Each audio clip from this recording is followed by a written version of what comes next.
इस वीडियो में हम देखेंगे लेखांकन और अंकेक्षण के 5 मार्क्स के क्वेश्चंस और आंसर्स। पहला क्वेश्चन है, सामाजिक अंकेक्षण और वित्तीय अंकेक्षण एक दूसरे के पूरक हैं, समझाइए। सामाजिक अंकेक्षण अथवा लोक अंकेक्षण किसी विशेष परियोजना अथवा कार्यों से संबंधित सभी लेखों की जांच करने के साथ साथ कार्य की गुणवत्ता, विशेष उपलब्धियां, कार्यों, लाभान्वितों और कार्यस्थल आदि का अंकेक्षण है।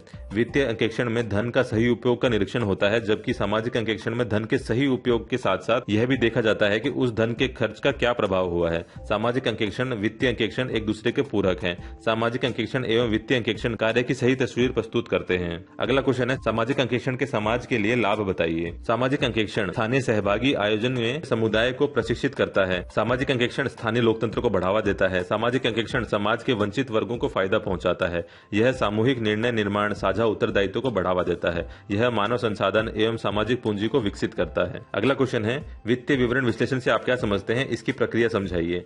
किसी व्यवसायिक संस्था की स्थिति, कार्यकुशलता आदि की जानकारी के उद्देश्य से वित्तीय विवरणों के विभिन्न घटकों में परस्पर संबंध स्थापित करना एवं उनका मूल्यांकन करना वित्तीय विवरण विश्लेषण कहलाता है। इसकी प्रक्रिया में क्षेत्र या उद्देश्य का निर्धारण किया जाता है, सूचना का संग्रहण किया जाता है, उद्देश्य के अनुसार वर्गीकरण और संक्षिप्तीकरण किया जाता है, तुलना एवं विश्लेषण किया जाता है, भाषा और प्रस्तुतिकरण किया जाता है। अगला क्वेश्चन है, उत्तरदायित्व लेखांकन के अंतर्गत कुल कार्य क्षेत्र को उत्तरदायित्व केंद्रों में विभाजित किया जाता है, स्पष्ट कीजिए। उत्तरदायित्व लेखांकन के अंतर्गत एक विशेष पद्धति द्वारा विभिन्न कार्यों को अलग अलग उत्तरदायित्व केंद्रों में बांट दिया जाता है। प्रत्येक उत्तरदायित्व केंद्र के लिए किसी कर्मचारी, प्रबंधक या समूह को उत्तरदायी ठहराया जाता है। कुल कार्य क्षेत्र को निम्न उत्तरदायित्व केंद्र में विभाजित किया जाता है: लागत केंद्र, लाभ केंद्र और विनियोग केंद्र। लागत केंद्र कंपनी के वह विभाग या कार्य जहां केवल लागत आती है, किसी तरह की आय उत्पन्न नहीं होती, जैसे उत्पादन विभाग, स्टोर रूम, लागत केंद्र कहलाते हैं। लाभ केंद्र ऐसे विभाग जिनमें विक्रय या आय उत्पत्ति से संबंधित गतिविधियां की जाती हैं, जैसे विक्रय विभाग। विनियोग केंद्र यह सहायक विभाग की तरह कार्य उत्पादन के लिए आवश्यक संपत्तियों और अतिरिक्त धन का निवेश किया जाता है। अगला क्वेश्चन है, सरकारी अंकेक्षण को परिभाषित करते हुए कार्यरत संस्था के बारे में समझाइए। केंद्र या राज्य सरकार के सभी विभागों, कार्यालयों, संगठनों का अंकेक्षण सरकारी अंकेक्षण कहलाता है। सरकारी अंकेक्षण के लिए अंकेक्षक की नियुक्ति संविधान के अनुच्छेद 148 के अंतर्गत राष्ट्रपति द्वारा कैग की नियुक्ति की जाती है। कैग के अधिकार, कर्तव्य, उत्तरदायित्व, कार्य क्षेत्र संसद के बताए किसी अधिनियम के द्वारा निर्धारित किए जाते हैं। कैग के द्वारा प्रत्येक राज्य में एक महालेखाकार सीएजी की नियुक्ति की जाती है। ऐसे महालेखाकार राज्य सरकार के विभागों, केंद्र सरकार के उन विभागों का अंकेक्षण करेगा जो किसी राज्य में खोले गए हैं। कैग अपनी अंकेक्षण रिपोर्ट यदि केंद्र सरकार का कोई विभाग या कार्यालय है तो संसद के दोनों सदनों में तथा राष्ट्रपति के समक्ष रखवाएगा। राज्य सरकार का कोई विभाग है तो राज्यपाल को राज्य विधानमंडल के समक्ष रखी जाएगी। अगला क्वेश्चन है, लेखांकन प्रक्रिया के विभिन्न चरणों को बताइए। पहला चरण है व्यवहारों की पहचान करना। व्यवसाय में सर्वप्रथम उन वित्तीय व्यवहारों की पहचान करना जिन्हें लेखांकित किया जाना है। दूसरा है व्यवहारों को मुद्रा में मापन करना।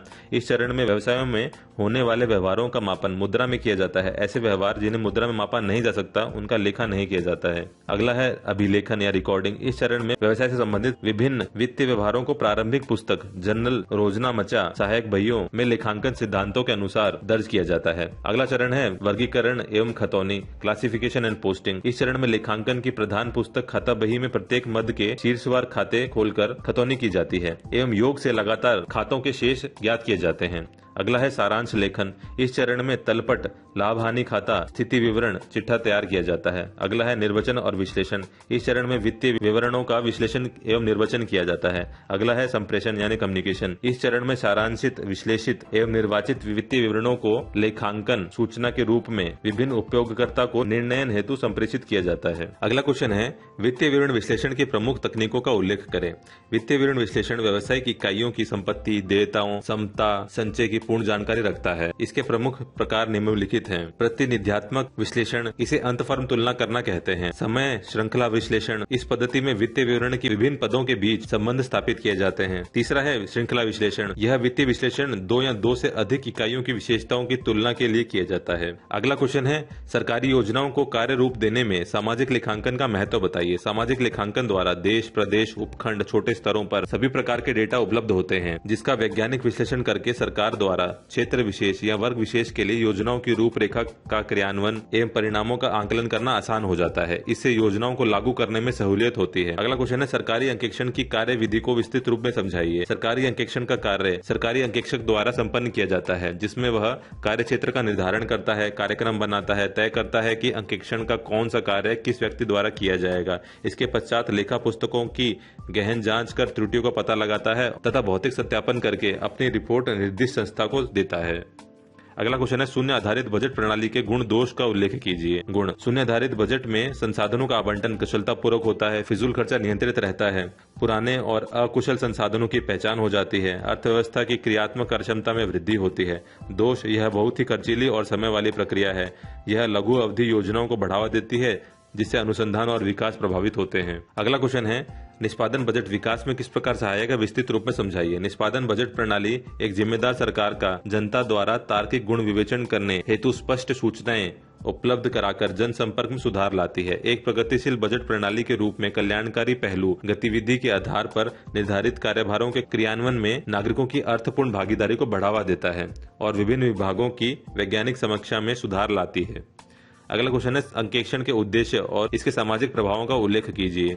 लेखा पुस्तकों की जांच करना, वार्षिक विवरणों का सत्यापन करना, त्रुटियों की खोज करना, खातों एवं लेखाओं की विश्वसनीयता बढ़ाना। सामाजिक प्रभाव क्या है? भ्रष्टाचार कम होता है, विकास कार्यों में सामाजिक भागीदारी बढ़ती है, भूखमरी गरीबी को दूर करने में सहायक होती है, विश्वसनीयता बढ़ती है। अगला क्वेश्चन है, वित्तीय विवरण विश्लेषण में परिसंपत्तियों से क्या तात्पर्य है? चालू एवं गैर चालू संपत्तियों के बारे में बताइए। वित्तीय परिसंपत्ति एक गैर भौतिक परिसंपत्ति है जिसका मूल्य एक संविदात्मक दावे से प्राप्त होता है, जैसे बैंक जमा, बॉन्ड इत्यादि। चालू परिसंपत्ति से आशय उन संपत्तियों से है जो व्यवसाय में पुनः विक्रय के लिए रखी जाती हैं, जैसे स्टॉक, प्राप्य बिल। गैर चालू परिसंपत्ति से तात्पर्य दीर्घकालीन पूंजी से है, जैसे भूमि, मकान, घर, कार्यालय इत्यादि। अगला क्वेश्चन है, उत्तरदायित्व लेखांकन के गुण और दोषों का उल्लेख कीजिए। गुण: लागत नियंत्रण के लिए उपयोगी साधन, बजट प्रणाली की कुशलता में वृद्धि, संस्था की कार्यक्षमता एवं उत्पादकता में वृद्धि, निष्पादन में सुधार। दोष: उत्तरदायित्व निर्धारण में कठिनाई, लागत वर्गीकरण में कठिनाई, समूह भावना का अभाव, उत्तरदायित्व से बचना। अगला क्वेश्चन है, अंकेक्षण को परिभाषित करते हुए इसके प्रमुख उद्देश्य बताइए।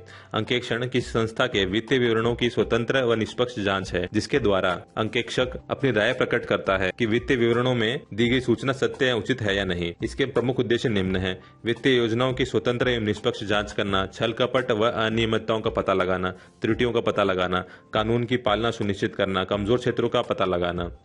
तुलनात्मक और समानाकर वित्तीय विवरण विश्लेषण में अंतर स्पष्ट कीजिए। उपरोक्त दोनों ही वित्तीय विवरण विश्लेषण की तकनीक है, लेकिन इनकी कार्यप्रणाली और उपयोग भिन्न है। तुलनात्मक वित्तीय विवरण: यह एक प्रकार का क्षैतिज विश्लेषण है जिसका प्रयोग एक से अधिक वर्षों के आंकड़ों या एक से अधिक संस्थाओं के आंकड़ों के विश्लेषण के लिए किया जाता है। आंकड़ों की तुलना करके प्राप्त अंतर का विश्लेषण किया जाता है। समानाकर वित्तीय विवरण: यह लंबवत विश्लेषण का एक उदाहरण है जिसका प्रयोग एक संस्था के एक ही वर्ष के आंकड़ों के विश्लेषण के लिए किया जाता है। विवरण के किसी एक आंकड़े को आधार मानकर अन्य सभी को उसके प्रतिशत के रूप में व्यक्त किया जाता है।